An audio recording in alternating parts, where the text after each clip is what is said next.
পুপুনের সাথে ডে আউটটা বলা চলে আমার বাকেট লিস্টে ছিল। বহুদিন ধরে প্ল্যান করছিলাম একসাথে বেরোনোর, কিছুতেই প্ল্যানটা এক্সিকিউট হচ্ছিল না।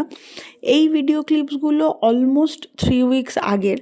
ভিডিওটা কিছুতে এডিট করা যাচ্ছিল না ক্লিপগুলো, আমার শরীরটাও ভীষণ খারাপ ছিল, তারপর ফ্যামিলিতেও কিছু চলছিল জিনিস, তো সেক্ষেত্রে এডিট আর করেও হওয়া উঠছিল না। ফাইনালি এডিট করলাম, অ্যান্ড এই মেমরিগুলো না ওই আপলোড করার পর ওই থেকে যাবে, যেটা পুপুন বড় হয়েও দেখতে পারবে। তো যাই হোক, আমরা সাডেন প্ল্যান করলাম। ও অ্যাকচুয়ালি দুপুরবেলাতে পড়া হয়ে গিয়ে বসে বসে খেলছিল, আমাকে বললো, বিপিন চলো না কোথাও একটু যাই, সানডে। এবার আমিও হঠাৎ করে বললাম যে কোথায় যাবি, চ ভিক্টোরিয়া যাব, মিউজিয়াম যাব। বাট আমরা যখন ডিসাইড করলাম তখন 4টে বাজে, অলমোস্ট সব কিছু বন্ধ হয়েই গিয়েছিল, মানে বন্ধ হয়ে যাওয়ার টাইম হয়ে গিয়েছিলো আমরা যতক্ষণে পৌঁছবো। তো বৌমণি বলল যে ওদেরকে একটা কাজ কর, নিয়ে চলে যাও ওর ভাই বোনুকে দেখাতে, ওর মেট্রোটাও চড়া হবে, কারণ গ্রিন লাইন মেট্রো এর আগে চড়েনি। তো ও না মেট্রোতে উঠে এক্সাইটমেন্ট ওর চূড়ান্ত হয়ে গিয়েছিল, ও যে কি করবে ও ভেবে পাচ্ছিল না। তো যাই হোক, আমরা ফাইনালি ভাই বোনুর বাড়িতে গিয়ে পৌঁছালাম। আর পৌঁছে যদিও বেশিক্ষণ টাইম পাওয়া যায়নি, কারণ আমরা বেরিয়েও ছিলাম লেট করে, তাও যতটুকু টাইম পাওয়া গেল খুব মজা করেছে ও। আর ভাই বোনুর সাথে কার্টুনও দেখেছে, যেটা ওর কাছে আরেকটা ইম্পর্টেন্ট পার্ট।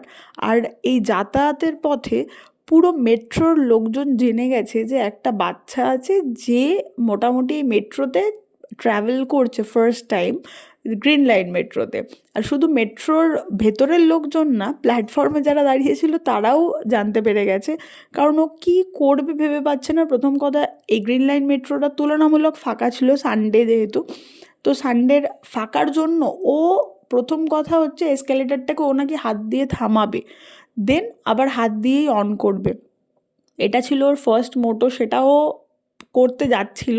এবার সাডেনলি যখন থেমে গেল আমাকে বললো, দেখো আমার কত পাওয়ার, আমি এসকেলেটারটা থামিয়ে দিয়েছি।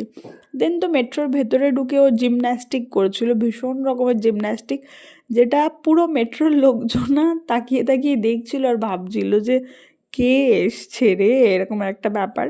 তো একবার শুধু এইটা হচ্ছে জিমন্যাস্টিক করছিল, করার পরে আবার এক প্রান্ত থেকে আরেক প্রান্ত ও দৌড়াদৌড়িও শুরু করে দিয়েছিল, কারণ ফাঁকা ছিল মেট্রো।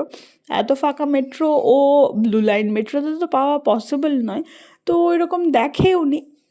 দেন আমি অনেক বকাবকি করার চেষ্টা করলাম, কন্ট্রোল করার চেষ্টা করলাম, দেখলাম যে না, আমি ফেলড হয়ে যাচ্ছি। তো ও যেটা করছে সেটাই ওকে করতে দিই। কিছু মানুষ আবার তাকালো, হাসলো, ওর সাথে ইন্টারাক্টও করলো। বললাম যে ঠিক আছে, এটাও চলবে, তবুও এন্টারটেইনড তো থাকছে। দেন আমাদের নামার টাইম এলো, তখনও বললো যে দাঁড়াও একটু আমি দৌড়ে নিই, কারণ এরপরে আবার কবে চড়বো, তুমি কবে আসবে তার তো ঠিক নেই। ওই জন্য আরেক রাউন্ড দৌড়াদৌড়ি হলো। দেন অবশেষে আমরা নামলাম, অ্যান্ড দাদাভাই নিতে চলে এসেছিলো আমাদেরকে, ওই জন্য একটু ইজি হয়ে গেল যাওয়ার সময়ের জার্নিটা।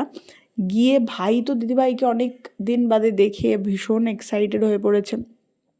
ভাইয়ের এক্সাইটমেন্টটা একটুখানি আমরা কমালাম, কমিয়ে দৌড়াদৌড়ি হলো, আদর পর্ব হলো, অ্যান্ড অবশেষে আমরা মোটামুটি 9:45 আমরা ফাইনালি বাড়ি পৌঁছলাম। শুধু বাড়ি পৌঁছলাম না, বাড়ি পৌঁছে আরেকজনা বাড়িতে ঢুকবে না এরকম তার অবস্থা।